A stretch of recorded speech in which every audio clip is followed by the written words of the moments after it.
दोस्तों, ये UP TET 16 दिसंबर 2016 का प्रीवियस ईयर का पेपर है। इसको देखते हैं, प्राथमिक लेवल का है। प्रश्नों को समझेंगे, इस पर चर्चा करेंगे और हम इस प्रश्नों के उत्तर को बताएंगे। पहला है, पियाजे मुख्य रूप से किसके अध्ययन के लिए जाने जाते हैं? भाषा विकास, यौन विकास, संज्ञानात्मक विकास और मानसिक विकास। तो दोस्तों, जीन पियाजे जो है वो हमेशा संज्ञानात्मक विकास के लिए जाने जाते हैं। संज्ञानात्मक विकास की इन्होंने 4 अवस्थाएं दी है। ये 4 अवस्थाएं कौन कौन सी है? तो पेशीगामक अवस्था है जो जन्म से 2 वर्ष तक होता है। पूर्व संक्रियात्मक अवस्था है जो 2 से 7 वर्ष तक होता है। तीसरा है मूर्त संक्रियात्मक अवस्था जो 7 से 12 वर्ष तक है। और चौथा जो है औपचारिक होता है या अमूर्त होता है। दोनों में से कोई भी एक दे देगा, औपचारिक दे देगा या मूर्त अमूर्त दे देगा। तो ये होता है 12 वर्ष से वयस्क अवस्था तक। तो दोस्तों, आपका सही उत्तर जो होगा पहला का तीसरा हो जाएगा। आगे दूसरा देखते हैं। जब मानव शरीर के एक भाग को दिए गए प्रशिक्षण का अंतरण दूसरे भाग में हो जाता है तो उसे क्या कहते हैं? तो दोस्तों, ऊर्ध्वर अंतरण कहते हैं या क्षैतिज अंतरण कहते हैं या द्विपार्श्विक अंतरण कहते हैं या इनमें से कोई नहीं। तो दोस्तों, आपका दूसरा का सटीक उत्तर हो जाएगा तीसरा, द्विपार्श्विक अंतरण। जब मानव शरीर से एक स्वस्थ क्रियाशील अंग निकाल कर उसे किसी दूसरे शरीर के क्षतिग्रस्त या खराब हुए अंग की जगह पर प्रत्यारोपित कर देते हैं तो इसे द्विपार्श्विक अंतरण कहा जाता है। अब आपको ये भी पता होगा कि मानव शरीर में द्विपार्श्विक अंतर हो सकने वाले अंग कौन कौन से हैं। तो याद रखना, पहला है हृदय, दूसरा है गुर्दा, तीसरा है यकृत, चौथा है फेफड़ा, पांचवा है अग्न्याशय और छठा है आंखें। इसका उत्तर क्या हो जाएगा दोस्तों? दूसरा का तीसरा हो जाएगा। अब तीसरा प्रश्न, दिए गए प्राप्तांकों के समूह में जो प्राप्तांक बहुधा सबसे अधिक बार आता है उसे क्या कहते हैं? बहुलांक कहते हैं या मध्यमान कहते हैं, मध्यांक कहते हैं या मानक विचलन कहते हैं? तो दोस्तों, जो आपका सही उत्तर होगा तीसरा का वो होगा बहुलांक। इसको कोड भाषा में याद कर लेना कि बहुत बार आया, बहु ऐसे ही है, बहुलांक। जो बहुत बार यानी अधिक बार आता है उसे हम बहुलांक कहते हैं।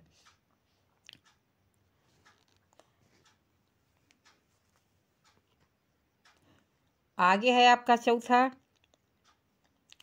क्रिया प्रसूत अनुकूलन सिद्धांत का प्रतिपादन किसने किया? पावलोव ने, स्किनर ने, थॉर्नडाइक ने, कोहलर ने।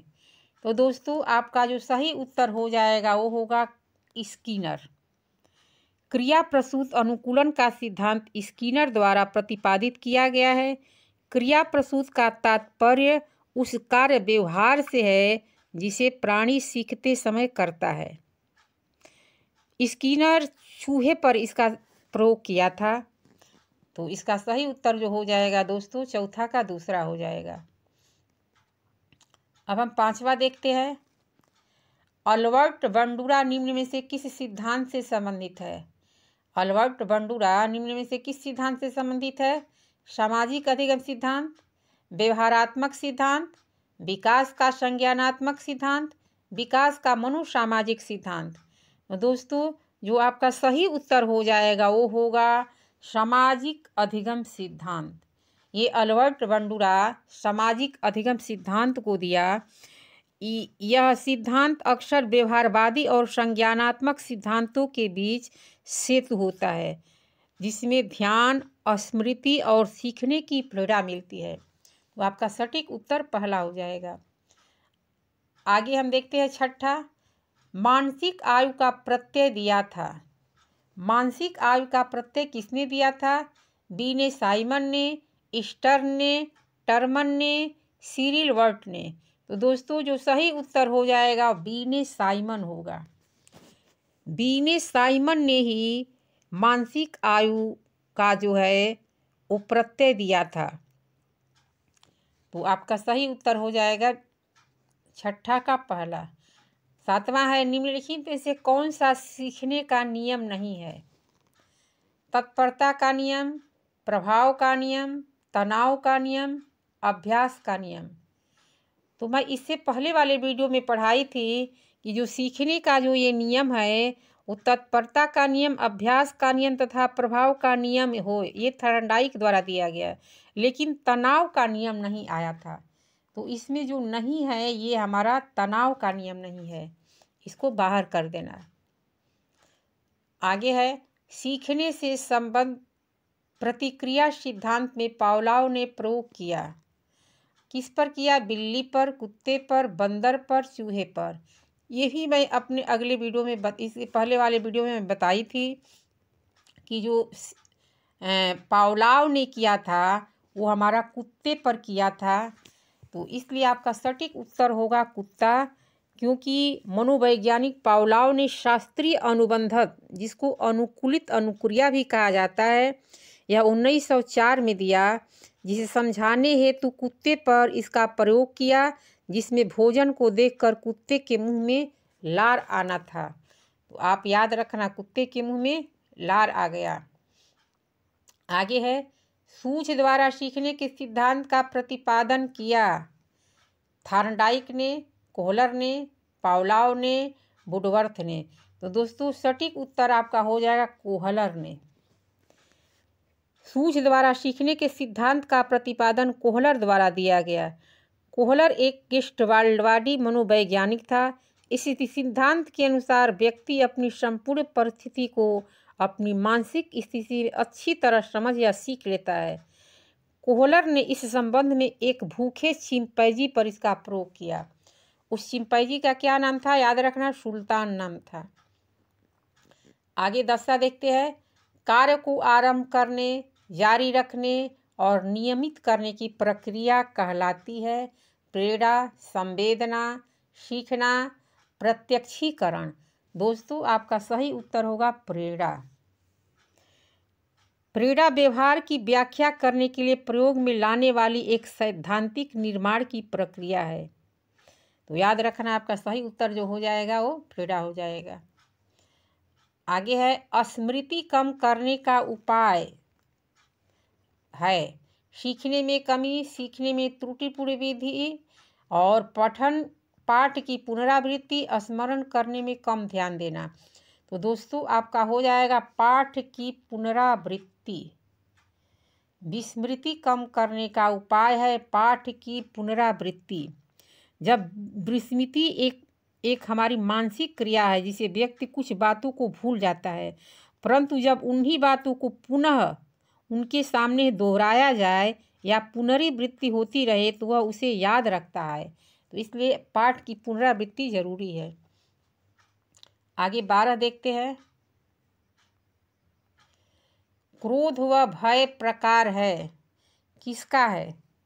अभिप्रेरणा के, संवेग के, परिकल्पना के, मूल प्रवृत्ति के। तो दोस्तों आपका सही उत्तर जो होगा 12 का संवेग।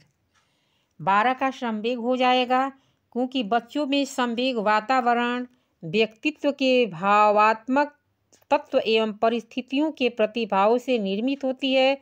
जैसे जैसे बच्चे बड़े होते हैं उनमें संवेगात्मक विकास विकसित होता है, जिससे वे प्रभावित होते हैं।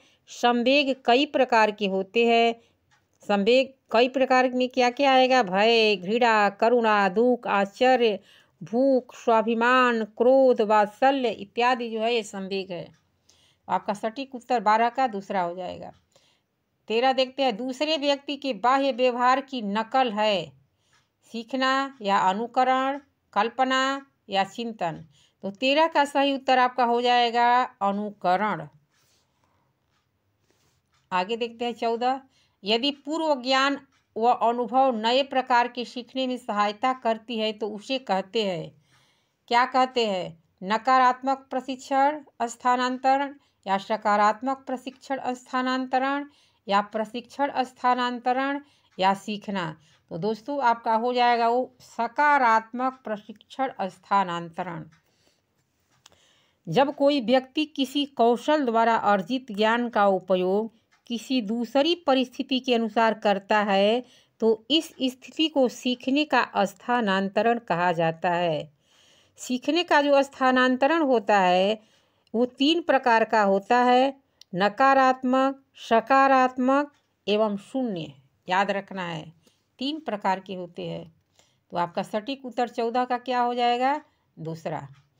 आगे, सीखी हुई बात को स्मरण रखने या पुनः विस्मरण करने की असफलता को क्या कहते हैं? देखिए ये प्रश्न को कैसे घुमाया है, किस प्रकार से प्रश्न को घुमा करके पूछा है बच्चों। कल्पना है, स्मृति है, विस्मृति है, ध्यान है। बस आपको प्रेजेंस ऑफ माइंड लगाना है। कह रहा है कि सीखी हुई बात को स्मरण रखने या पुनः स्मरण रखने की असफलता यानी भूल जाते हैं, जिसे हम विस्मृति भी कहते हैं। जो भूल जाएगा उसको क्या कहेंगे? विस्मृति। असफलता लिख दिया है यहाँ, असफलता न लिखता तो इसका कुछ दूसरा अर्थ हो जाता, लेकिन असफलता लिख करके आपको भ्रम में डाल दिया है। तो आपका सही उत्तर क्या हो जाएगा दोस्तों? विस्मृति हो जाएगा। अब आगे देखते हैं। टर्मन के अनुसार 90 से 100 बुद्धि लब्धि का बालक माना जाता है। क्या माना जाता है? मंद बुद्धि, सामान्य बुद्धि, श्रेष्ठ बुद्धि और क्षीण बुद्धि। तो दोस्तों जो होता है वो सामान्य बुद्धि में आता है, 90 से 100 वाला। किसमें आता है दोस्तों? ये आता है सामान्य में, सामान्य बुद्धि में आता है 90 से 100 वाला। आगे है, हाल का सिद्धांत निम्न में से किसका व्याख्या करता है? बुद्धि की प्रकृति का अधिगम में अभिप्रेरणा की भूमिका का, मूल्यों का विकास, किशोरों का मनोविज्ञान। तो दोस्तों जो आपका सही उत्तर है वो है किशोरों का मनोविज्ञान। हाल जो है, मनोवैज्ञानिक हाल का सिद्धांत किशोरों का मनोविज्ञान की व्याख्या करता है। आगे देखते हैं। मानव व्यक्तित्व के मनोलैंगिक विकास को निम्न में किसने महत्व दिया था? कमेनियस ने, हाल ने, हॉलिंगवर्थ ने या फ्रायड ने? तो दोस्तों जो आपका सही उत्तर हो जाएगा 18 का वो होगा फ्रायड ने। सिगमंड फ्रायड ने मनोलैंगिक विकास, जिसे व्यक्ति विकास भी कहा जाता है, यानी व्यक्तित्व विकास भी इसे कहा जाता है, इसका सिद्धांत प्रतिपादित किया। इसकी 5 अवस्थाएं हैं। मुख्यावस्था, गुदावस्था, शैशवावस्था, सुषुप्तावस्था, जननांगी अवस्था। ये सब याद रखना है दोस्तों। तो अब पूछ देगा कि जो मुखावस्था है वो क्या है? 0 से 2 वर्ष, गुदा अवस्था 2 से 3 वर्ष, शैशवावस्था 3 से 7 वर्ष, सुषुप्ता अवस्था 7 से 11 वर्ष, जननांगी अवस्था 11 से किशोरावस्था यानी प्रौढ़ावस्था तक। तो आपका सटीक उत्तर हो जाएगा चौथा। आगे देखते हैं। मनोविज्ञान की प्रथम प्रयोगशाला को किसने स्थापित किया था? किसने स्थापित किया था? डब्ल्यू वुंट ने या सिगमंड फ्रायड ने या पावलोव ने या वाटसन ने? तो दोस्तों आपका सही उत्तर हो जाएगा डब्ल्यू वुंट ने। डब्ल्यू वुंट ने ही ये 1879 में सीपिंग यानी जर्मनी में प्रथम मनोविज्ञान की प्रयोगशाला को स्थापित किया। कहाँ स्थापित किया? जर्मनी में। किस सन में स्थापित किया? याद रख लेना है 1879 में। आगे है गेस्टाल्ट मनोवैज्ञानिक यानी गेस्टाल्ट मनोविज्ञान की आधारशिला किसने रखी थी? फ्रांज ब्रेंटानो या मैक्स वर्थीमर या एडगर रूबिन या कर्ट लेविन? तो दोस्तों आपका जो सही उत्तर हो जाएगा वो होगा मैक्स वर्थीमर। गेस्टाल्ट मनोविज्ञान की आधारशिला जर्मनी में मैक्स वर्थीमर द्वारा 1912 में रखी गई। किस सन में? 1912 में। इस सिद्धांत के अन्य मनोवैज्ञानिक जो है वो कार्ल कोफका तथा कोहलर सिद्धांत की मुख्य विचारधारा व्यवहार का अध्ययन इसी से किए। आगे है संघनन सिद्धांत निम्न में से किससे संबंधित है? संघनन सिद्धांत अधिगम से, अभिप्रेरणा से, स्मृति से, सृजनात्मकता से। तो दोस्तों सही उत्तर हो जाएगा स्मृति। स्मृति इसलिए होगा कि संघनन का सिद्धांत स्मृति से संबंधित है। यह एक मानसिक प्रक्रिया है जिसमें व्यक्ति धारण की हुई विषय वस्तु का पुनः स्मरण करके उसे चेतना में लाकर उसका उपयोग करता है। स्मृति का अर्थ ही चेतना होता है। आगे है क्षेत्र सिद्धांत निम्न में से किस वर्ग का योगदान है? व्यवहारवादी का, संरचनावादी का, मनोविश्लेषकों का, गेस्टाल्टवादियों का। तो दोस्तों आपका जो सही उत्तर हो जाएगा वो होगा गेस्टाल्टवादियों का, चौथा विकल्प, यानी आपका चौथा सही है। 22 का क्या है? चौथा। क्षेत्र सिद्धांत में गेस्टाल्टवादियों का बहुत योगदान है। आगे देखते हैं 23। भाटिया बैटरी का प्रयोग निम्न में से किसे मापने हेतु किया जाता है? व्यक्तित्व, रुचि, बुद्धि, अभिक्षमता। तो दोस्तों जो भाटिया बैटरी है वो बुद्धि को मापने हेतु किया जाता है। ये वर्ष 1953 में प्रोफेसर C.M. भाटिया ने एक निष्पादन बुद्धि परीक्षण का निर्माण किया। इसी के नाम पर ही भाटिया बैटरी रखा गया। इसमें 5 प्रमुख बौद्धिक उप परीक्षण है तथा यह Bhatia battery of performance test of technology से कहलाता है। यानी आपका विकल्प जो हो जाएगा वो तीसरा हो जाएगा। आगे है अभिक्रमायोजित अधिगम का प्रत्यय किसने दिया था? हल ने, थार्नडाइक ने, स्किनर ने, वाटसन ने। तो दोस्तों जो आपका दिया था वो स्किनर ने दिया था। कौन दिया था? स्किनर ने। स्किनर द्वारा अभिक्रमायोजित अधिगम प्रत्यय का सिद्धांत दिया गया, याद रखना है। आगे है व्यवहारिक क्षमताओं में वह सापेक्ष अस्थायी परिवर्तन जो कि प्रचलित अभ्यास का परिणाम होता है उसे क्या कहते हैं? अधिगम, अभिप्रेरणा, अभिवृत्ति, अभिक्षमता। तो दोस्तों आपका जो होता है वो अधिगम होता है। क्या होता है? अधिगम। अधिगम ही सही है। जो व्यवहारिक क्षमताओं में वह सापेक्ष अस्थायी परिवर्तन जो प्रचलित अभ्यास का परिणाम होता है उसे अधिगम ही कहा जाता है। जब हम कुछ सीखते हैं तो उसे क्या होता है? जब सीखते हैं तो हमें उसमें हमारे परिवर्तन आता है अभ्यास के द्वारा, तो अधिगम का अर्थ होता है सीखना। आगे है संज्ञान किस बुद्धि के सिद्धांत का हिस्सा है? संज्ञान किस बुद्धि के सिद्धांत का हिस्सा है? प्रतिदर्श सिद्धांत, समूह कारक सिद्धांत, गिलफोर्ड का सिद्धांत, फ्लॉयड तथा क्रिस्टलाइट सिद्धांत। तो दोस्तों आपका जो सही उत्तर हो जाएगा गिलफोर्ड का सिद्धांत होगा। क्या होगा? गिलफोर्ड का सिद्धांत, याद रखना है। आगे देखते हैं 27। 8 वर्ष के सुधीर की मानसिक आयु 10 वर्ष है, उसकी बुद्धि लब्धि कितनी है? तो दोस्तों इससे पहले वाले में वीडियो में बताई थी कि बुद्धि लब्धि का जो सूत्र होता है वो होता है MA/CA × 100। MA/CA × 100 निकाल लोगे, आराम से निकल जाएगा। MA/CA का अर्थ होगा मानसिक आयु बटा वास्तविक आयु। तब इसमें आपको मानसिक आयु दे दिया है। मानसिक आयु कितनी है? 8 वर्ष। नहीं, 8 वर्ष के सुधीर की मानसिक आयु 10 वर्ष है।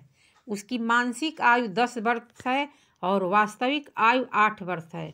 तो अब हम इसको निकालेंगे तो लिखेंगे मानसिक आयु कितना है तो ऊपर 10 लिखेंगे और वास्तविक कितना है? 8 है, नीचे 8 लिखेंगे। अब हम गुणा करेंगे दोस्तों 100 से। जब 100 से गुणा करेंगे तो देखिए यहाँ पर कैसे निकल कर के आसानी से आता है। जब हम 100 से इसको गुणा करेंगे तो ये हमारा ऊपर क्या हो जाएगा? ऊपर हो जाएगा यहाँ। अब हम इसको कटाएंगे पहले, तो 2 से जब कटाते हैं तो 2 5 10 हो गया यहाँ, और 2 चौका 8 हो गया। यहाँ ऊपर 5 हो गया, नीचे 4 हो गया। अब हम इस पर 0 2 लगा देंगे तो ये हो गया 500। अब हम 4 से जब कटाएंगे तो 500 को 4 से कटाएंगे तो क्या हो जाएगा, 4 एकम 4 हो गया। इसमें से जब 1 बचा तो यहाँ पर हो गया 0, तो 10 बन गया, 1 निकला इसमें से, तो आपका हो जाएगा 4 4, यहाँ 4 एकम 4 हो गया, और 4 दूना 8 हो गया। और इसमें से 1 जब निकला, यहाँ पर 2 निकला 10 में से, तो यहाँ 0 लग गया तो 20 हो गया, तो 4 5 20, यानी 125 हो गया। दोस्तों 125 विकल्प किस में है, आप देखिए चौथे वाले में है। एक बार और अच्छे ढंग से बता रही हूँ। यहाँ देखिए, पहले हम निकालते हैं। यहाँ MA/CA गुणे 100 करना है। मानसिक आयु MA/, पहले हिंदी में लिख देते हैं, मानसिक आयु, मानसिक आयु,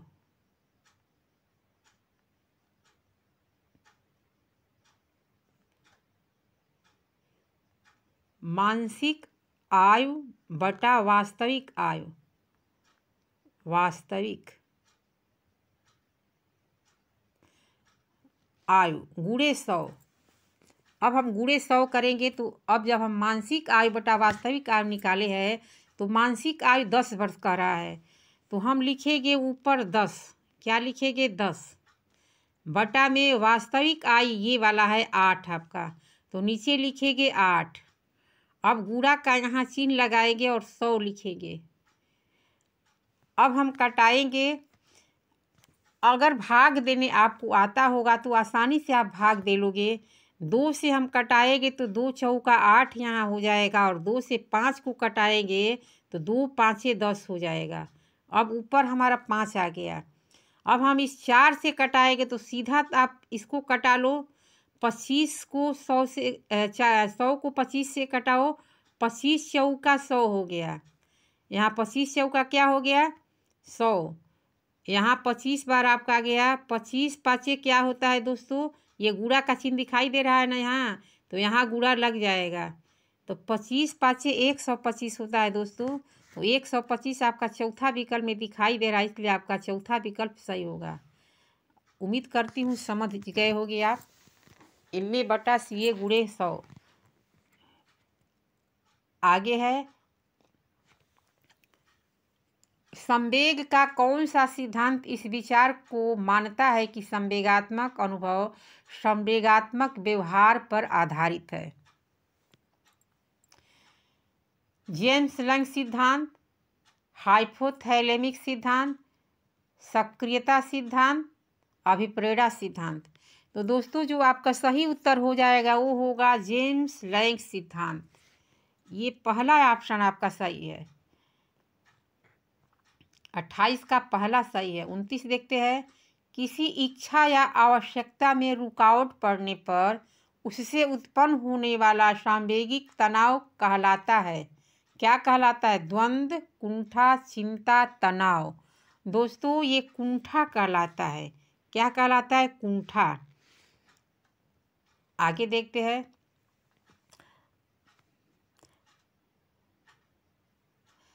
कोहल वर्ग का सिद्धांत निम्न में से किस विकास से संबंधित है। भाषा विकास, सामाजिक विकास, नैतिक विकास, शारीरिक विकास। दोस्तों जो सही उत्तर हो जाएगा वो तीसरा का हो जाएगा आपका तीसरा, नैतिक विकास।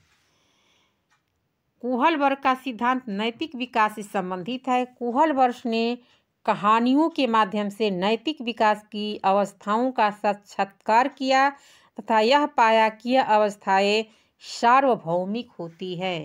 तो याद रखना है, क्या करना है, कहानियों के माध्यम से बताया। आगे है अभ्यागत शब्द में कौन सा, अब आपका हिंदी आ गया। यहाँ आपका खत्म हो गया था 30, यानी 30 प्रश्न भाषा विकास से है, तो ये आपका खत्म हो गया। बाल विकास और शिक्षण कौशल जो हो है वो 30 प्रश्न है। 30 प्रश्न हर सब्जेक्ट से होता है। आपका 5 भाग है। पहला भाग खत्म हुआ, अब आपका ये दूसरा भाग है हिंदी का। अभ्यागत शब्द में कौन सा उपसर्ग है? अभ्यागत शब्द में कौन सा उपसर्ग है? अ है, अभ्य है, या अभी है, या अभ्या है?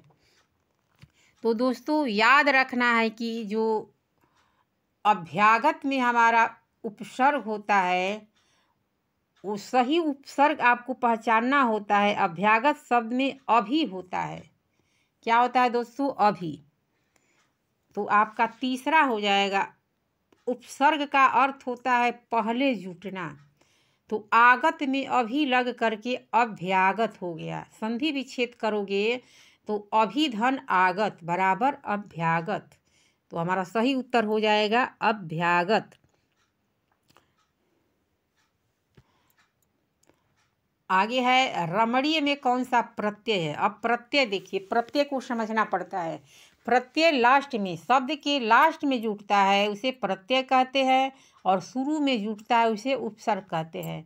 रमणीय में अनीय कि ई है कि रम है कि ड़ी है। अब इसमें आपको 32 का सही उत्तर जो होगा वो दोस्तों होगा अनीय। रमणीय, रमणीय, रमणीय और रमणीय दोनों एक ही है। अंग्रेजी लिखेंगे तो क्या लिखेंगे? रमणीय लिखेंगे।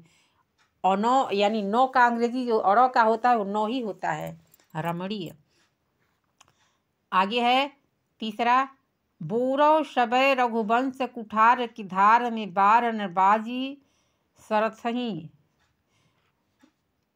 बाण की वायु उड़ाव के लक्ष्मण लक्ष्य करो और यह समर्थही। इस वाक्य पंक्तियों में कौन सा रस है? रौद्र रस, भयानक रस, विभत्स रस, वीर रस। तो दोस्तों आपका जो है वो है रौद्र रस। इसमें रौद्र रस है क्योंकि रौद्र रस का जो अस्थाई भाव है क्रोध है। विरोधी पक्ष द्वारा किसी व्यक्ति, देश, समाज या धर्म का अपमान या उपकार करने से उसकी प्रतिक्रिया में जो क्रोध उत्पन्न होता है वह विभाव, अनुभाव और संचारी भाव में परिपुष्ट होकर आश्वाह्य हो जाता है, तब रौद्र रस उत्पन्न होता है। तो आपका सही उत्तर क्या होगा? रौद्र रस। आगे है श्री गुरु चरण सरोज रज निजमन मुकुर सुधार बरनौ रघुबर विमल जसु जोदायक फल चारि। क्या है? दोहा है, सोरठा है, रोला है, वरवय है। तो दोस्तों आपका जो सही उत्तर हो जाएगा 34 का वो होगा दोहा। ये हनुमान चालीसा का दोहा है। दोहा क्या होता है? कौन सा दोहा? एक छंद है। ये मात्रिक छंद है कि वार्णिक छंद है, क्या है?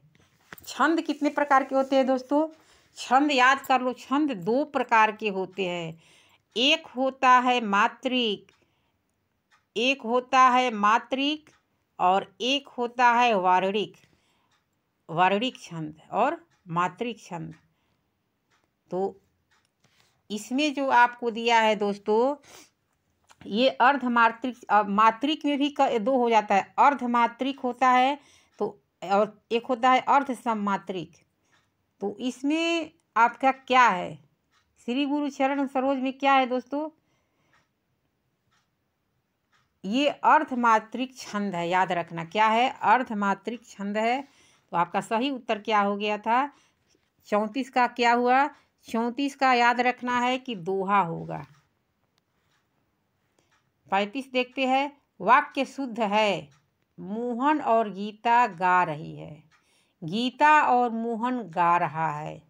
गा रहा है, पहले ही ये शुद्ध आपका निकल गया। ये गा रहा है दे रहा है। वाक्य शुद्ध पूछ रहा है, मोहन और गीता गा रहे हैं।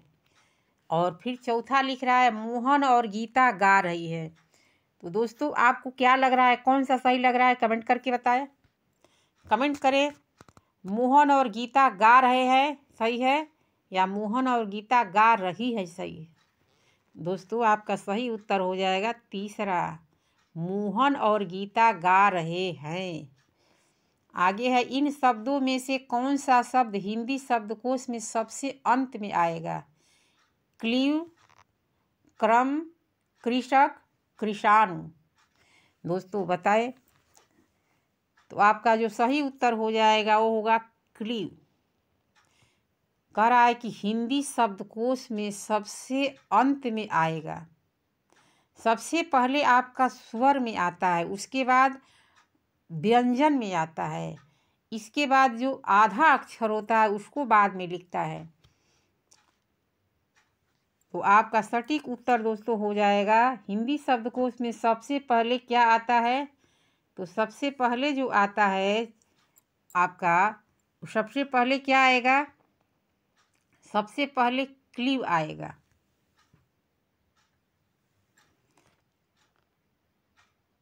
छत्तीस का सही उत्तर आपका ऑप्शन नंबर 1 हो गया।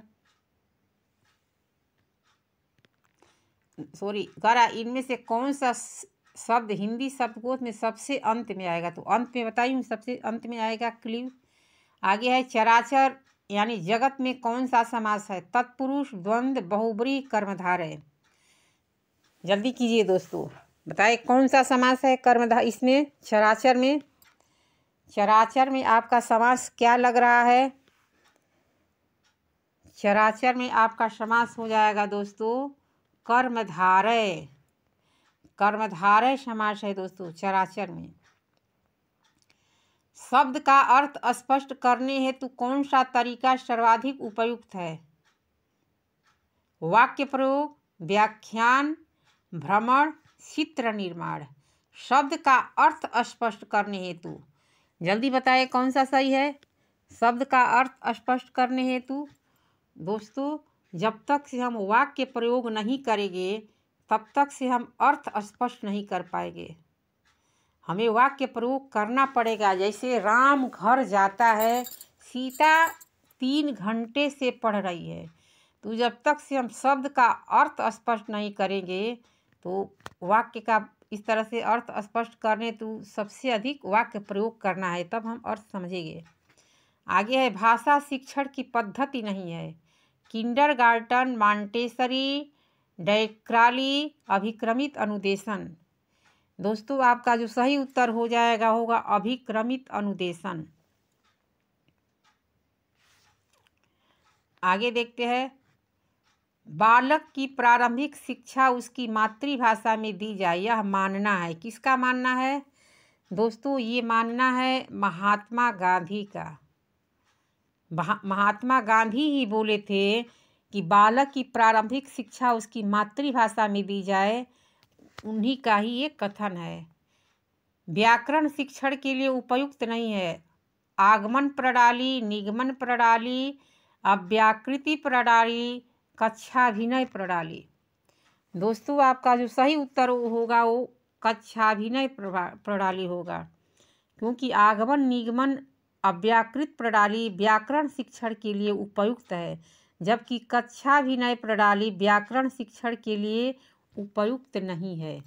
तो जब हम निगेटिव प्रश्न देखेंगे तो निगेटिव उत्तर मारेंगे, व्याकरण शिक्षण के लिए उपयुक्त नहीं है। आगे देखते हैं, आनंद कादम्बिनी पत्रिका का प्रकाशन कहाँ से हुआ। मैं अपने इससे पहले वाले वीडियो में मैं बताई थी इसको कि आनंद कादम्बिनी पत्रिका का प्रकाशन कहाँ से हुआ था। अगर जिन बच्चों ने वीडियो देखा होगा उनको याद ही होगा। याद रखना, ये मिर्ज़ापुर से है। कहाँ से है, मिर्ज़ापुर से। आनंद कादम्बिनी का प्रकाशन किस वर्ष हुआ, तो दोस्तों याद रखना है 1881 में हुआ था। किसने किया था, बद्री नारायण चौधरी प्रेमघन ने के द्वारा ये किया गया। बद्री नारायण प्रेमघन के द्वारा मिर्ज़ापुर से किया गया। आगे है आदिकाल की रचना है। आदिकाल की रचना क्या है। अखरावट, छत्रसाल, दशक, दीपशिखा, खुमान रासो। दोस्तों आपका जो सही उत्तर निकल के आ रहा है वो होगा खुमान रासो। मलिक मोहम्मद जायसी की ये रचना है खुमान रासो। मलिक मोहम्मद जायसी की रचना जो है वो क्या है। मलिक मोहम्मद जायसी की रचना क्या है। आपको कितनी रचनाओं का नाम याद है।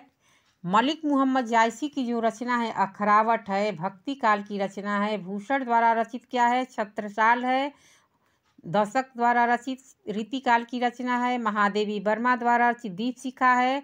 और आधुनिक काल की जो रचना है, इतना याद रखना है। आगे है, हिंदी गद्य शिक्षण की पाठ्य योजना में उद्देश्य कथन आता है।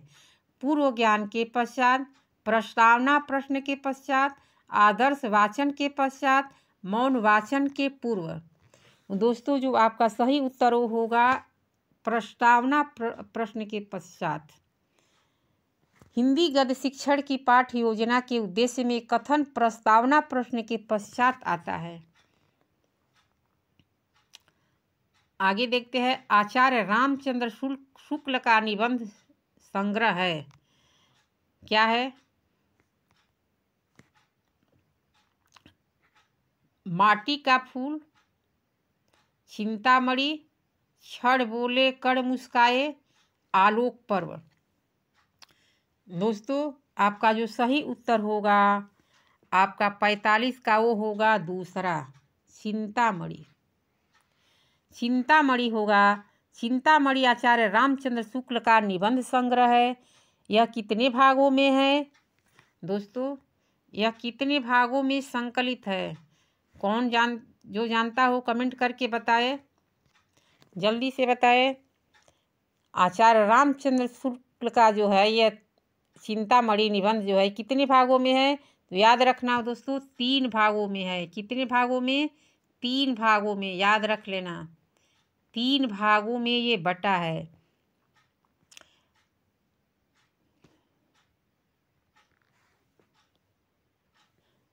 और आचार्य रामचंद्र शुक्ल कौन कौन से है? दीपशिखा आधुनिक काल की रचना, जबकि दलपति विजय द्वारा रचित खुमान रासो आदिकाल की रचना है। आगे है, राष्ट्रवादी कवि रामधारी सिंह दिनकर को उर्वशी के लिए ज्ञानपीठ पुरस्कार किस वर्ष प्रदान किया गया? 1971 में, 1972 में, 1973 में, 1974 में। दोस्तों, जल्दी बताए कौन सा सही हुआ?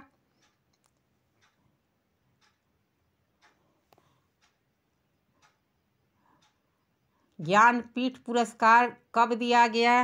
उम्मीद करती हूँ कि आपको याद आ गया होगा, तो याद रखना 1972 में दिया गया। कब दिया गया? 1972 में। आगे नेक्स्ट क्वेश्चन देखते हैं, निरामिष किसे कहते हैं?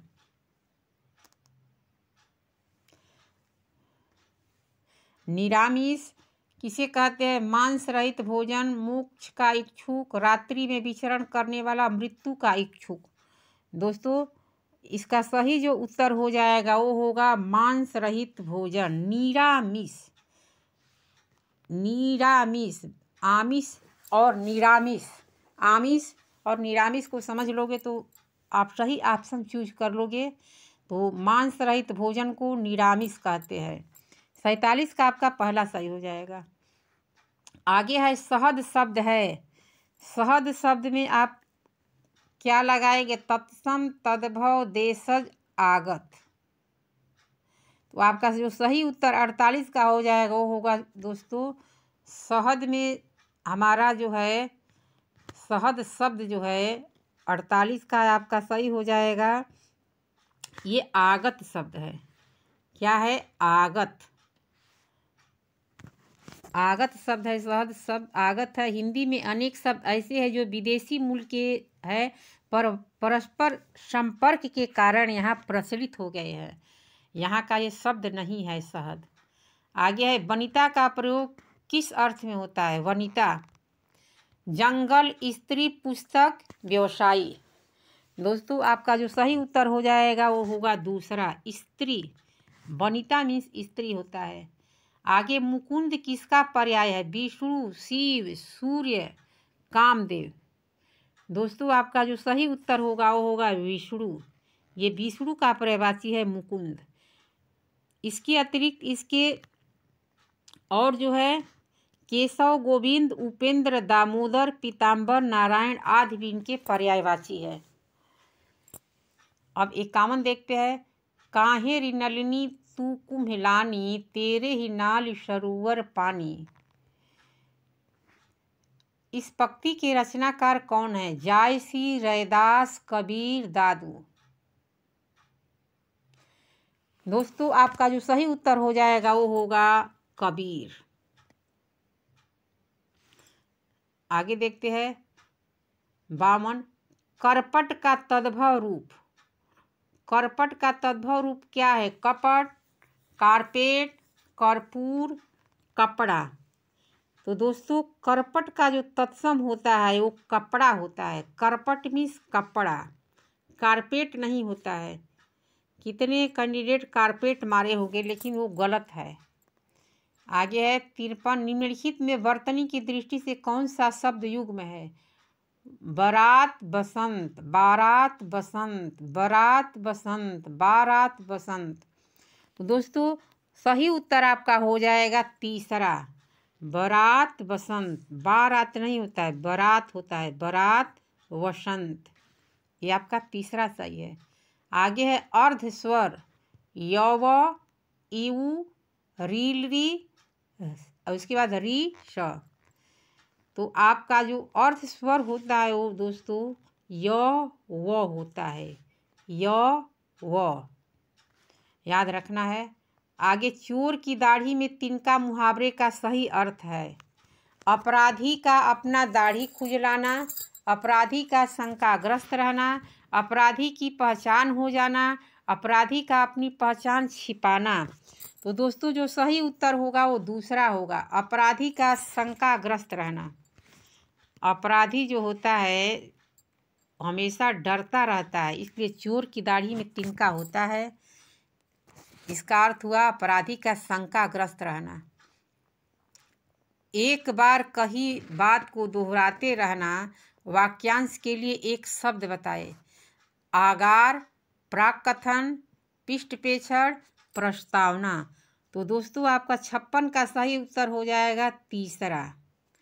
56 का क्या हो जाएगा? तीसरा हो जाएगा पृष्ठपेक्षण। यानी एक बार कही बात को दोहराते रहना पृष्ठपेक्षण कहलाता है। आगे देखते हैं बुद्धिहीन शब्द व्याकरण की दृष्टि से किस संवर्ग में है?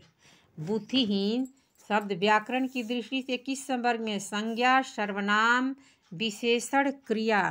तो दोस्तों आपको जो सही उत्तर हो जाएगा वो होगा तीसरा, विशेषण होगा। विशेषण, विशेषण किसे कहते हैं?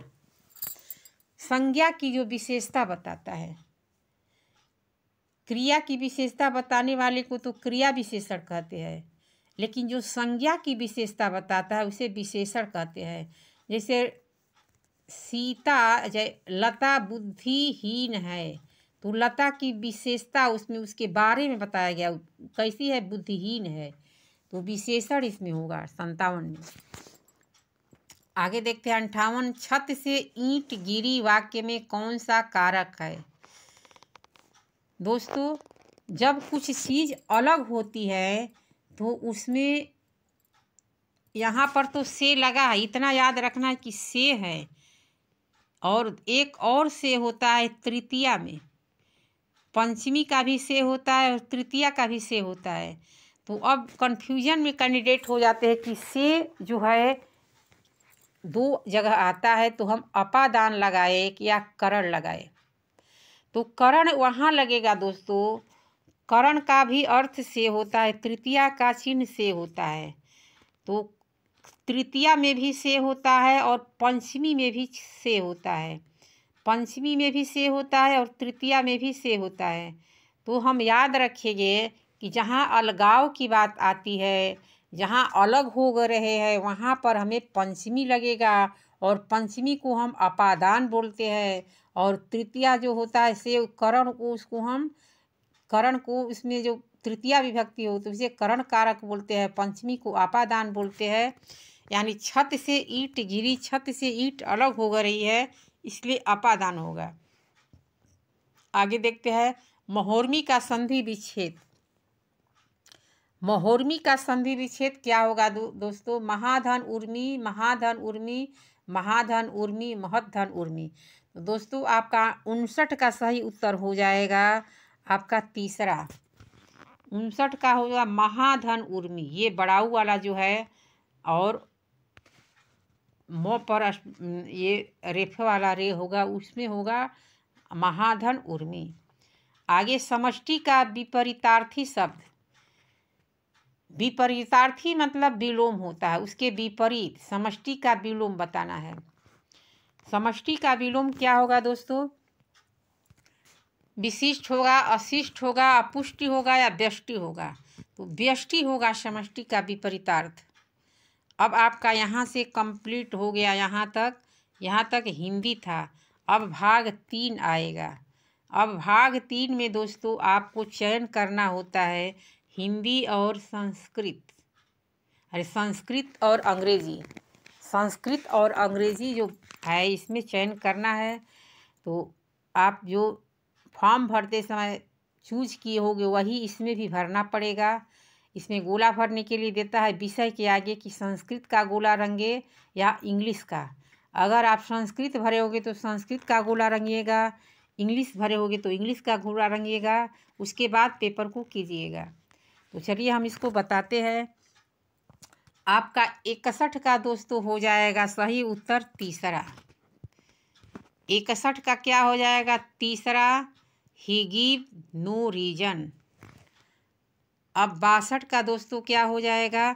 62 का उत्तर हो जाएगा दोस्तों, 62 का आपका दूसरा हो जाएगा।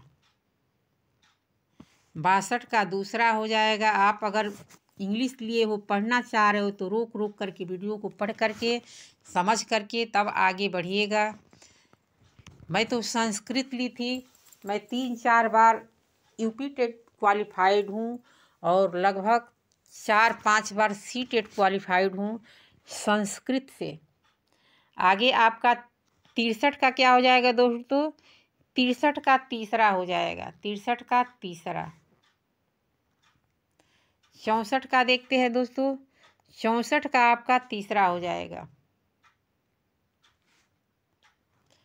अब 65 देखते हैं दोस्तों, आपका 65 का जो होगा वो होगा चौथा।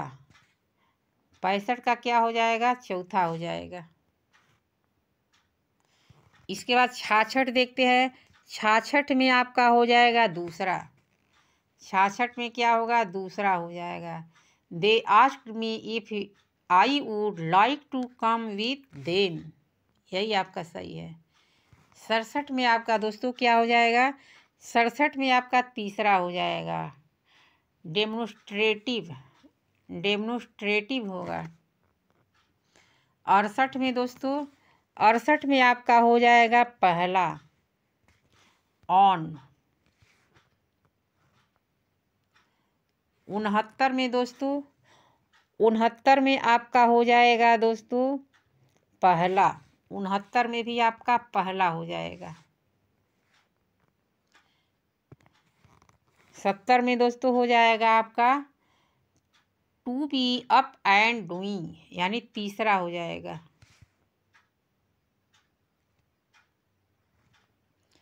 71 में दोस्तों, 71 में भी आपका दूसरा होगा। 71 में देन दूसरा होगा।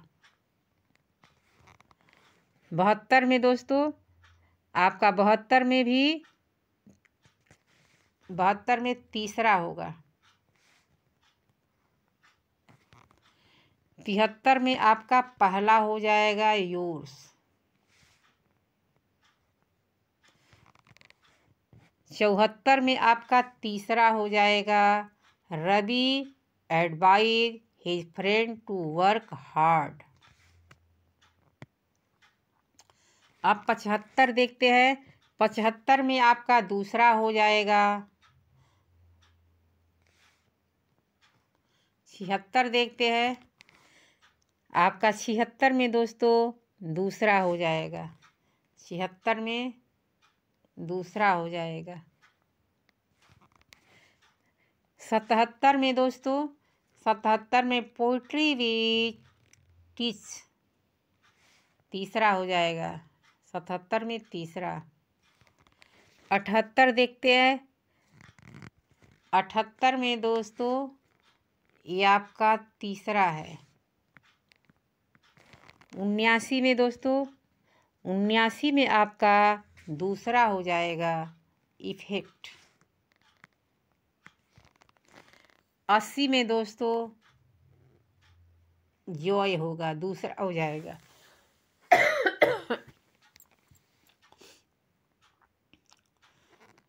81 में दोस्तों आपका हो जाएगा speaking, writing. What are two productive skill? दो कौशल जो है वो हमारा स्पीकिंग और राइटिंग है। अब 82 में आपका हो जाएगा दोस्तों चौथा।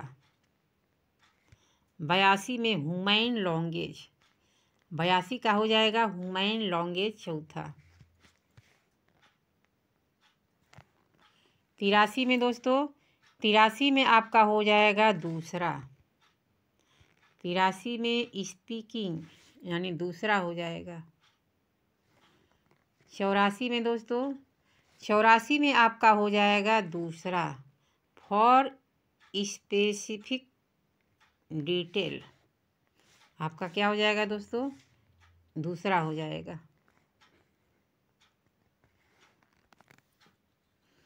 85 में दोस्तों आपका 85 में दोस्तों क्या होगा? 85 में भी आपका दूसरा होगा।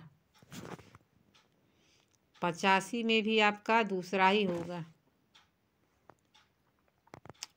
अब देखते हैं 86। 86 में आपका चौथा हो जाएगा दोस्तों। 87 देखते हैं। 87 में आपका दूसरा हो जाएगा म्यूजिक। 88 में आपका दूसरा हो जाएगा।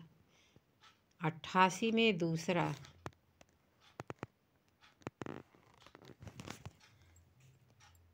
89 में आपका पहला हो जाएगा दोस्तों।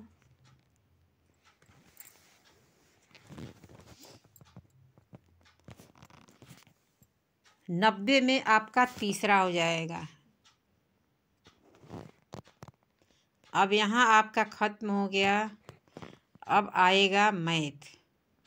अब भाग 4 है।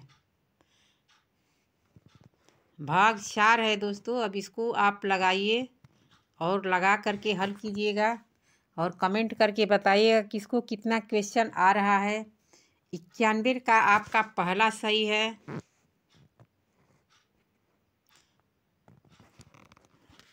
91 का पहला हो गया। 92 का चौथा सही है। 92 का चौथा सही। आप रोक रोक के लगा लीजिएगा। 93 का देखते हैं। 93 का तीसरा सही है।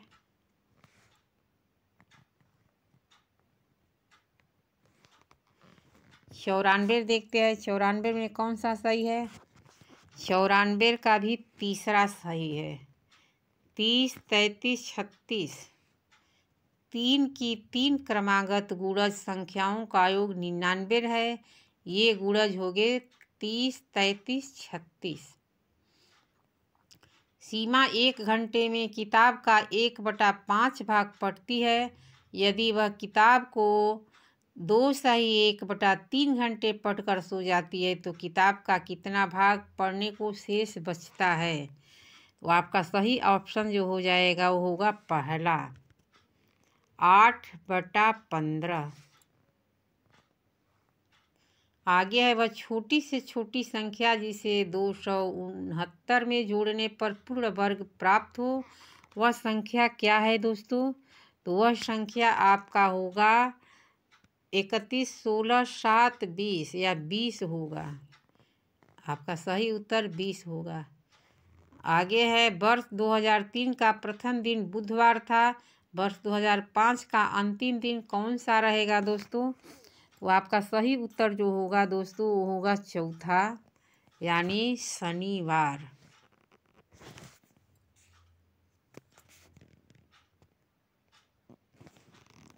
आगे 98 का 14/33, 21/22, 42/55 का मौसम निकालना है। बहुत बढ़िया सवाल है। इसको लगाइए, आ जाएगा, बिल्कुल आ जाएगा। 98 का आपका पहला हो जाएगा। 98 का पहला सही है, 7 सही 330, 7/330।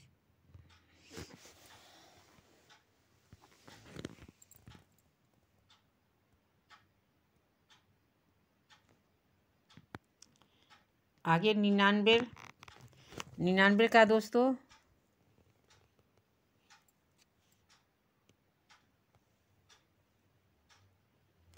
99 का दोस्तों चौथा सही है, 57 और 75 पैसों का, 57 और 75 पैसों का पैसों में मूल्य बताए। तो आपका ये हो जाएगा 57.75 पैसे। संख्या जो है इस पर इतना घात है, इसका मान बताना है, यानी इकाई अंक बताना है। तो इकाई अंक में आपका सही उत्तर हो जाएगा दोस्तों चौथा।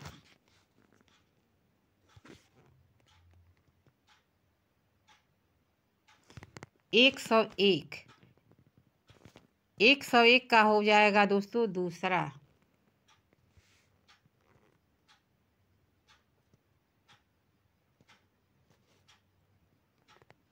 अब 102 में संलग्न चित्र के में रेखाखंड वाला जो सवाल है, इसको आप रोक करके लगाइएगा और मैं इसका आंसर केवल आपको बता दे रही हूँ। इसका दोस्तों आंसर जो सही होगा वो होगा दूसरा। इसको इस तरह से रोक करके आराम से अपनी कॉपी पर चित्र बनाइए और इसको इस तरह से हल करिए। अब तीसरा का जो सही उत्तर है दोस्तों 103 का वो पहला है, -1। चौथा का दोस्तों सही उत्तर है तीसरा। 104 का सही क्या है? तीसरा। 105 देखते हैं। 105 का दोस्तों चौथा हो जाएगा, 11/18। 106 देखते हैं दोस्तों। 106 को लगाए। 106 का दूसरा दिखा रहा है, दूसरा है 7/6।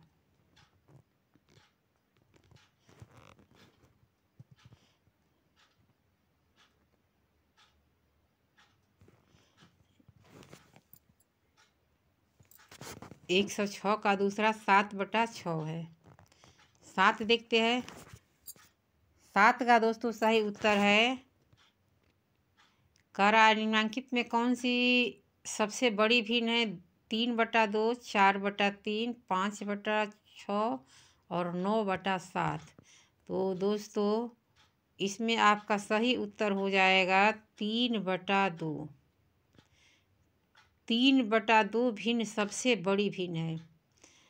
इसको निकालने का एक साधारण सा उपाय है कि आप ऊपर वाले में नीचे वाले से भाग दीजिए। जब ऊपर वाले में नीचे वाले से भाग दीजिएगा तो दशमलव में कितना आ रहा है, इसको जैसे हम यहाँ 3 है और इसमें 2 से भाग देंगे तो 1.5 आ गया।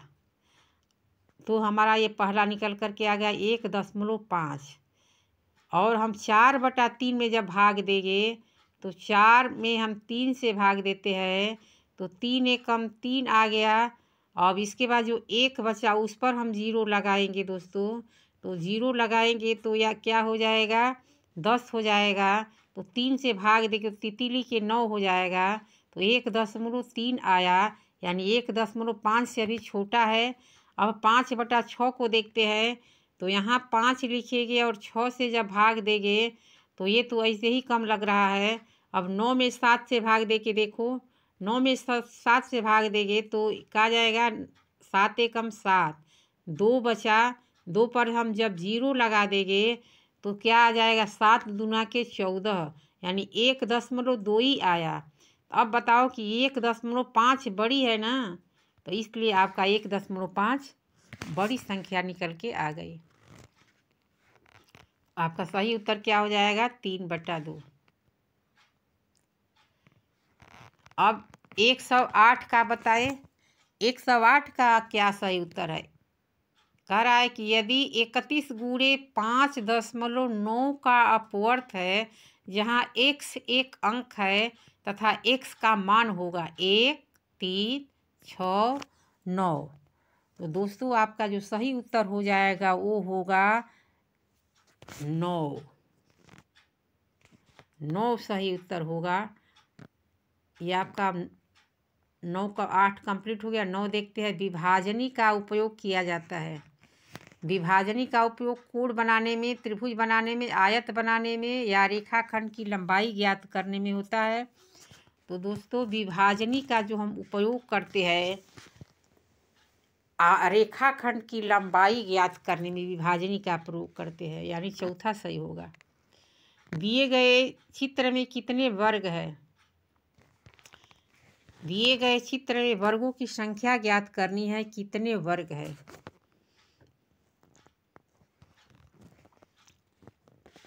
एक तो ये पूरा वर्ग है,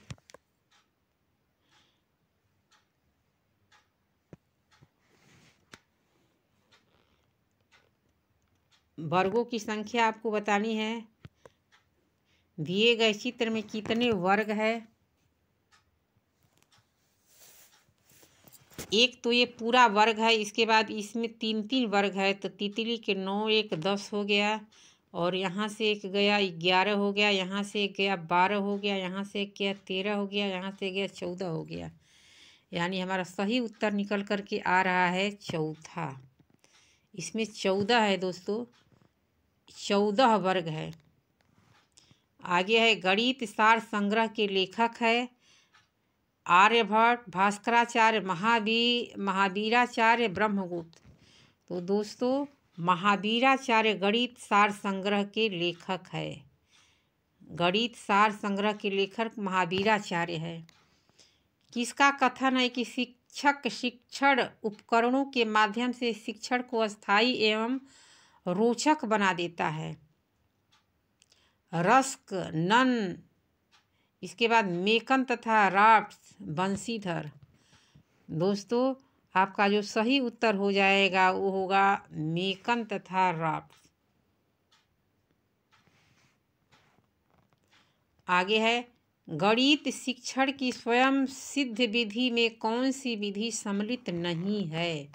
अब नहीं है में यूक्लिड विधि, गैर यूक्लिड विधि, आनुवंशिक विधि, औपचारिक स्वयं सिद्ध विधि।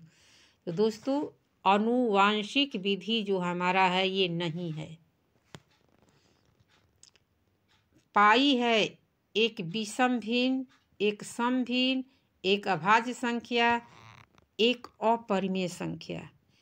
तो दोस्तों जो पाई होता है वो एक अपरिमेय संख्या है। अगर पाई का मान दे देता, पाई का मान क्या होता है? 22/7 होता है। क्या होता है? 22/7। अगर पाई का मान दे देगा तो ये आपका परिमेय में आ जाएगा, लेकिन पाई केवल दिया है तो ये अपरिमेय में आएगा। पहली संख्या 350 को 20% बढ़ाकर पुनः 10% कम कर दिया। अंततः वृद्धि या कमी का प्रतिशत होगा 14% वृद्धि, 4% कमी, 20% कमी, 20% वृद्धि। तो दोस्तों आपका जो सही उत्तर हो जाएगा वो होगा 4% कमी। आगे है दो संख्याओं का योग 36 है, उनके मौसत तथा लौसक क्रमशः 3 और 105 है। उन दो संख्याओं के व्युत्क्रमों का योग होगा। क्या होगा? 1/3, 7/35, 4/35, 9/11। तो दोस्तों आपका जो सही उत्तर होगा वो होगा तीसरा, 4/35। 4/35 आपका सही उत्तर होगा। एक आयताकार बाग जिसकी लंबाई उसकी चौड़ाई से 4 मीटर अधिक है का अर्ध परिमाप 36 मीटर है। बाग की लंबाई वाले भुजा की माप होगी, क्या होगी? 20 मीटर, 16 मीटर, 36 मीटर, 32 मीटर। तो दोस्तों आपका जो सही उत्तर होगा वो होगा 20 मीटर। राजधानी एक्सप्रेस एक स्टेशन से 7 7:29 PM से चलकर अगले गंतव्य स्थान पर 17 घंटे 42 मिनट के पश्चात पहुंचती है। अगले गंतव्य पर पहुंचने का समय क्या होगा? 7:29 PM, 1:11 AM, 7:42 AM, 1:11 PM। दोस्तों आपका जो सही उत्तर होगा वो होगा 1:11 PM। आगे है, कारखाने में कार्यरत कुछ लोगों की आयु वर्गों में निम्न प्रकार है: 31, 41, 28, 54, 34, 27, 23, 33, 35, 42। आयु का परिसर ज्ञात कीजिए। तो दोस्तों इसका परिसर निकालने का एक आसान तरीका होता है कि जब भी आपको परिसर निकालना हो तो घबराना नहीं है, परिसर बिल्कुल आसान होता है। तो परिसर निकालने का जो सूत्र होता है वो क्या करना है, आपको सभी संख्याओं को क्रम से लिख लो। पहले जिस तरह से इसको सजाना है, एक प्रकार से छोटी संख्या जैसे हम गिनती लिखते हैं तो उसी तरह से, जैसे छोटी संख्या उसके बाद बड़ी संख्या उसके बाद बड़ी संख्या, इस तरह से आप इसको एक बार सजा लो। और नहीं तो इसको क्या करो, जोड़ लो। जोड़ने के बाद सबसे छोटी जो संख्या है उससे आपको इसमें उससे माइनस कर देना है और जो बची हुई संख्या होगी वही आपका निकल करके आ जाएगा।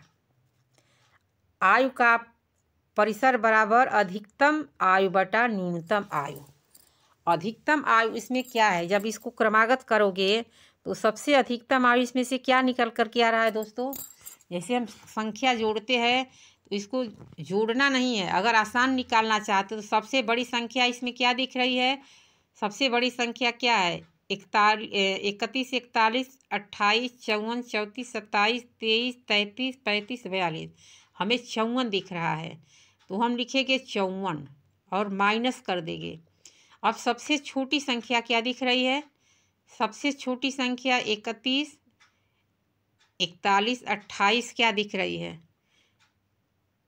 सबसे छोटी संख्या, सबसे छोटी संख्या बताए इसमें क्या दिख रही है, उस छोटी संख्या को बताए।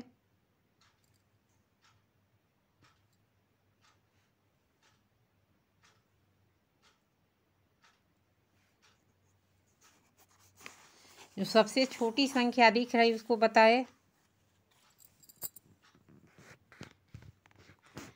आपका सही उत्तर निकल कर के आ रहा है 31। सही उत्तर क्या निकल के आएगा? 31 वर्ष।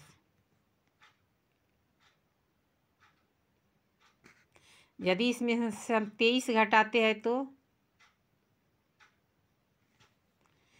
4 में से 3 गया 1 और 5 में से 2 गया 3, निकल के आ गया 31 आपका। यानी सबसे बड़ी संख्या में से सबसे छोटी संख्या को घटा दो।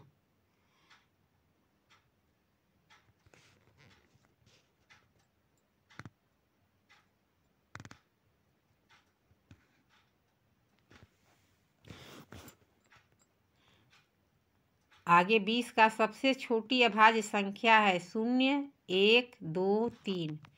दोस्तों आपका जो सही उत्तर निकल कर के आ रहा है वो 120 का आपका सही उत्तर हो जाएगा तीसरा। 2 सबसे छोटी अभाज्य संख्या 2 है।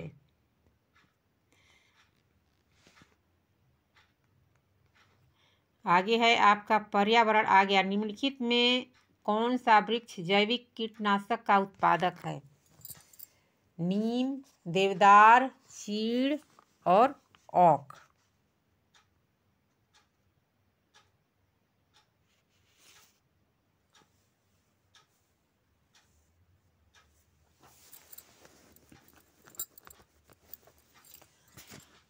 बताइए कौन सा सही है? दोस्तों आपका सही उत्तर हो जाएगा नीम। क्या हो जाएगा? नीम। आगे है भू पारिस्थितिक तंत्र में ऊर्जा का महत्वपूर्ण स्रोत है सूर्य, पृथ्वी, चंद्रमा, शुक्र। दोस्तों आपका सही उत्तर हो जाएगा सूर्य। सूर्य नहीं रहेगा तो पारिस्थितिक तंत्र में ऊर्जा का प्रवाह कैसे होगा? ऊर्जा के बिना पौधे कैसे आगे बढ़ेंगे? मनुष्य भी जीवित नहीं रहेंगे। निम्नलिखित में से कौन सा प्राकृतिक वनस्पति मरुस्थलीय प्रदेशों में पाए जाते हैं? महोगनी, कैक्टस, फर, चंदन। दोस्तों जो 23 का आपका सही उत्तर होगा वो होगा कैक्टस। क्या होगा? कैक्टस होगा, कैक्टस नहीं है, कैक्टस। आगे है, टाइटन किस ग्रह का प्राकृतिक उपग्रह है? वरुण, बुध, शनि और शुक्र। दोस्तों वरुण जो है, टाइटन जो है आपका वो शनि का शनि ग्रह का प्राकृतिक उपग्रह है, शनि का। निम्नलिखित में से कौन सी बायोडीजल की फसलें हैं? कपास, जेट्रोफा, गन्ना, आलू। दोस्तों आपका दूसरा का 125 का दूसरा सही होगा, जेट्रोफा।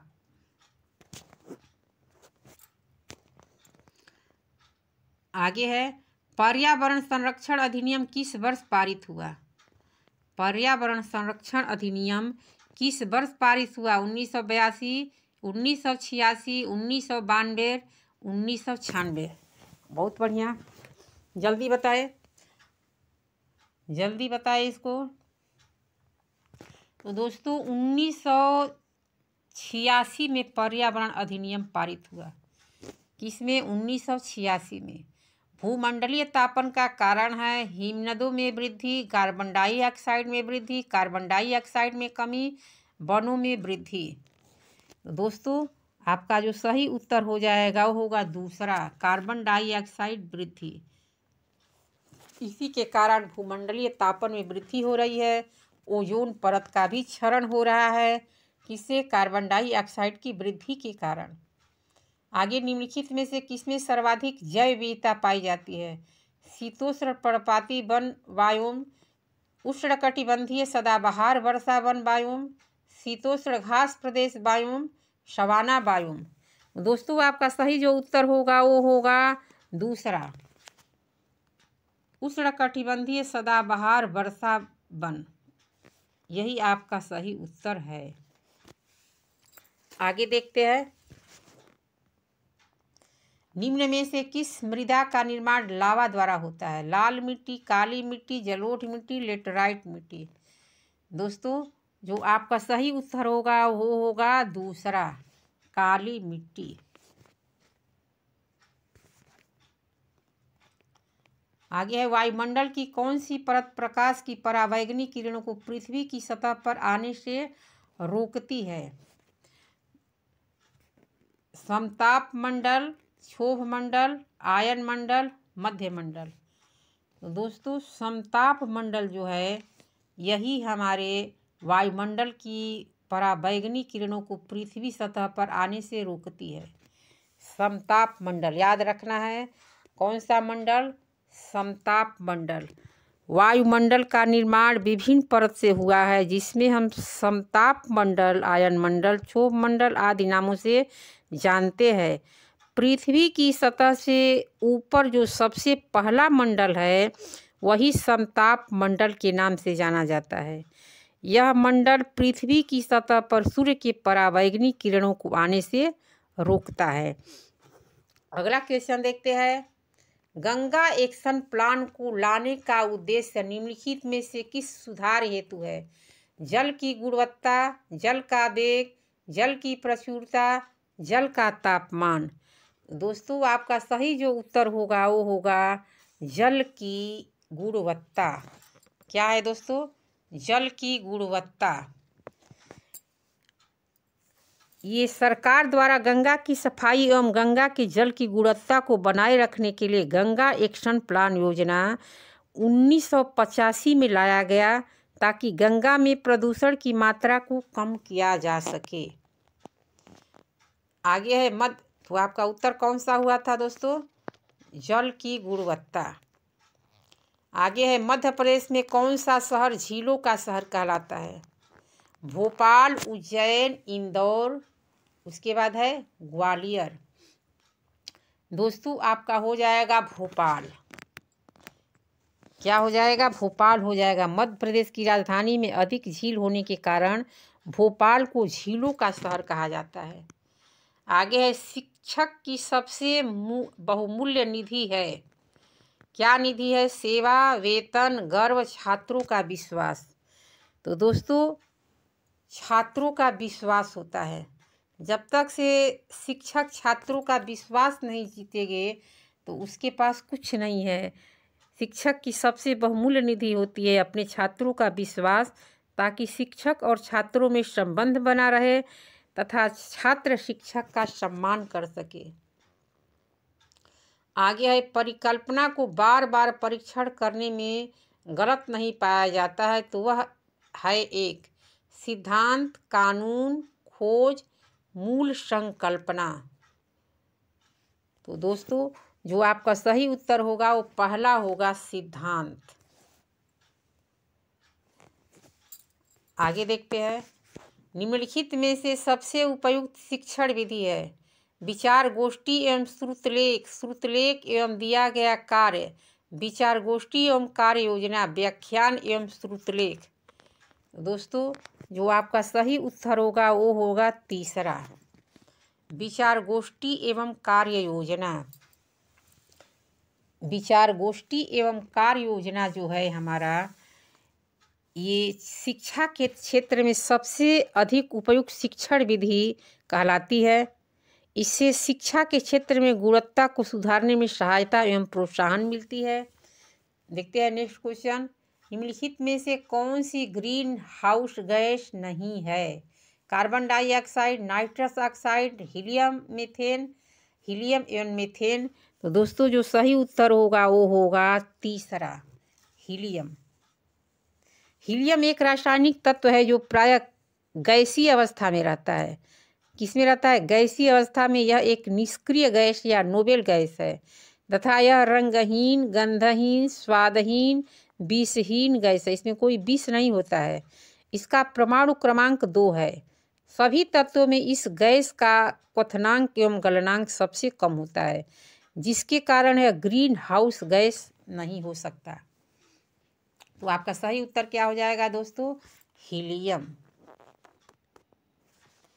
आगे देखते हैं, निम्नलिखित में से कौन सी ग्रीन हाउस, अच्छा वही क्वेश्चन है।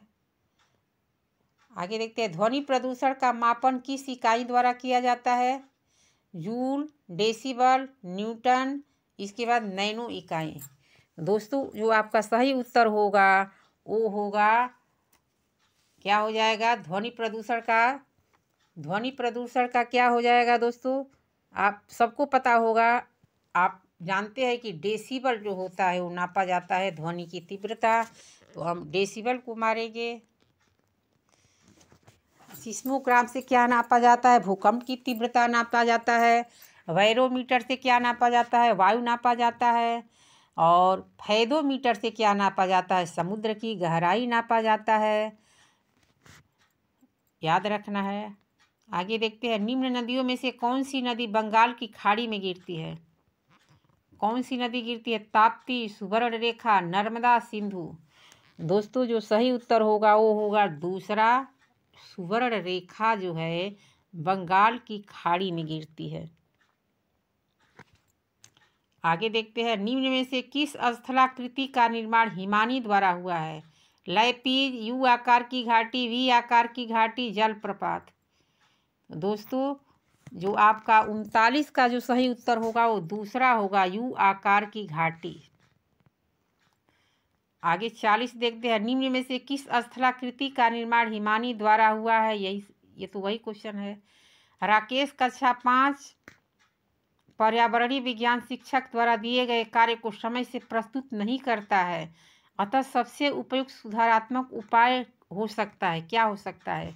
प्रधानाध्यापक की जानकारी में लाना, खेल की कक्षा में जाने में प्रतिबंध लगाना, उसकी अनियमितताओं के कारणों को जानकर उसे सही मार्गदर्शन देना, उसकी अनियमितताओं की लिखित जानकारी माता पिता को देना।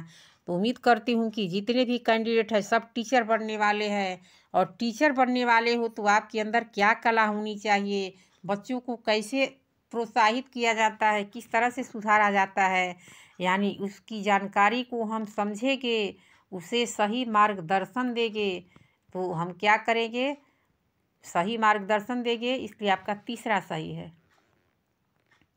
आगे है ग्रीन मफलर संबंधित है किससे, मृदा प्रदूषण से, वायु प्रदूषण से, ध्वनि प्रदूषण से, जल प्रदूषण से।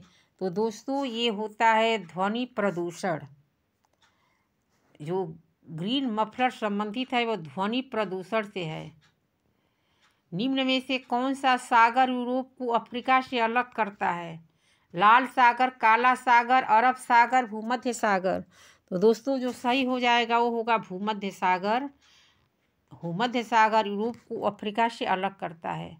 आगे है अंतर्राष्ट्रीय ओजोन दिवस मनाया जाता है। ये सबको पता होता है दोस्तों, सारे कैंडिडेट आसानी से बता दोगे। आपका जो तीसरा का 43 का होगा वो पहला होगा 16 सितंबर। और पर्यावरण दिवस कब मनाया जाता है, 5 जून को, याद रखना है। किसी खाद्य श्रृंखला में शाकाहारी होते हैं प्राथमिक उत्पादक, प्राथमिक उपभोक्ता, द्वितीय उपभोक्ता, अपघटनकर्ता। तो दोस्तों जो सही उत्तर होगा वो होगा प्राथमिक उपभोक्ता। पारिस्थितिक तंत्र के तत्वों के चक्रण को क्या कहते हैं, रासायनिक चक्र, जैव भू रासायनिक चक्र, भूगर्भीय चक्र, भू रासायनिक चक्र। दोस्तों उसको हम कहते हैं भूगर्भीय चक्र, भूगर्भीय चक्र कहा जाता है। आगे निम्नलिखित ईंधनों में से कौन सा न्यूनतम पर्यावरणीय प्रदूषक उत्पन्न करता है, डीजल, पेट्रोल, हाइड्रोजन, कोयला। तो दोस्तों सबसे जो न्यूनतम पर्यावरणीय प्रदूषण उत्पन्न करता है वो हाइड्रोजन है। आगे है 47 संकटग्रस्त जंतु दैत्याकार पांडा पाया जाता है ऑस्ट्रेलिया में, भारत में, चीन में, ब्राज़ील में। तो दोस्तों ये पाया जाता है चीन में। कहाँ पाया जाता है, चीन में। निम्नलिखित किस गैस के कारण भोपाल गैस त्रासदी हुई, chlorofluoro carbon, carbon dioxide, nitrous oxide, methyl isocyanide. तो दोस्तों मिथाइल आइसोसाइनाइड के कारण भोपाल गैस त्रासदी हुआ था। आगे है किस देश में क्रिसमस का त्यौहार गर्मियों में मनाया जाता है, दोस्तों जापान, भारत, ऑस्ट्रेलिया, अमेरिका। तो हमारा ऑस्ट्रेलिया में क्रिसमस डे गर्मियों में मनाया जाता है और हमारे यहाँ कब मनाया जाता है, दिसंबर में मनाया जाता है, 25 दिसंबर को। आगे गिर वन्य जीव अभयारण्य निम्न में से किस वन्य जीव का संरक्षण करता है, हाथी, सांप, गैंडा, शेर। दोस्तों याद रखना कि ये हमेशा किसका करता है, गिर जो है, गिर वन्य जीव अभयारण्य, ये हमारा शेर वन्य जीव संरक्षण करता है। यानी 150 का आपका चौथा सही है। इस तरह से आपका कंप्लीट हो गया।